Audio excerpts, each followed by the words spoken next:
नमस्कार मित्रों, स्वागत है आप सबका।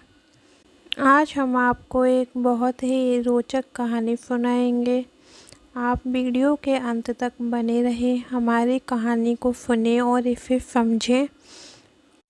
राजा चंद्रभान ने एक दिन अपने मंत्री शूरसेन से पूछा कि पाप की जड़ क्या होती है। शूरसेन इसका कोई संतोषजनक उत्तर नहीं दे पाया और राजा ने कहा, इस प्रश्न का सही उत्तर ढूंढने के लिए मैं तुम्हें 1 माह का समय देता हूँ। यदि दी गई अवधि में तुम सही उत्तर नहीं ढूंढ सके तो मैं तुम्हें मंत्री पद से हटा दूंगा। राजा की यह बात सुनकर मंत्री शूरसेन परेशान हो गया। वह गांव-गांव भटकने लगा। एक दिन भटकते भटकते वह जंगल जा पहुंचा। वहां उसकी नज़र एक साधु पर पड़ी। उसने राजा का प्रश्न उसके सामने दोहरा दिया। साधु ने कहा, मैं डाकू हूँ जो राजा के सिपाहियों के डर से यहाँ छुपा बैठा हूँ। वैसे मैं तुम्हारे प्रश्न का उत्तर दे सकता हूँ, लेकिन इसके लिए तुम्हें मेरा एक काम करना होगा। शूरसेन ने सोचा, काम चाहे जो भी हो, कम से कम उत्तर तो मिल जाएगा। उसने डाकू के बात के लिए हामी भर दी। इस पर डाकू ने कहा, तो ठीक है, आज रात तुम्हें नगर सेठ की हत्या करनी होगी और साथ ही उसकी सारी संपत्ति चुराकर मेरे पास लानी होगी।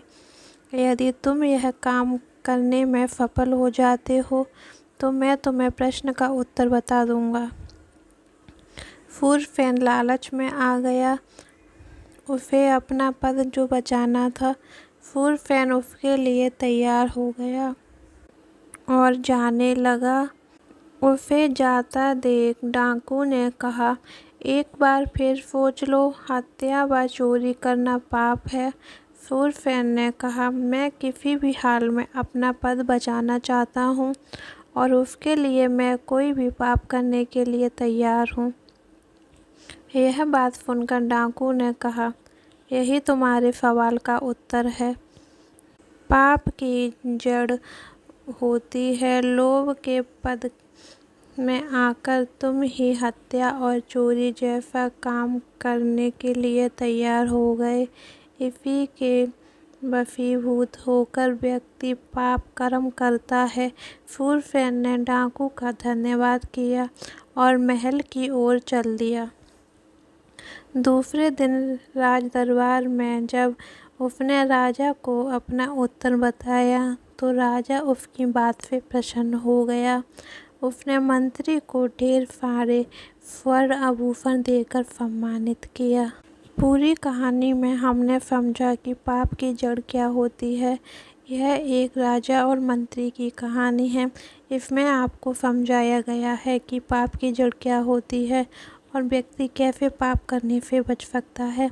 कहानी अच्छी लगी हो तो वीडियो को लाइक कर दें। धन्यवाद।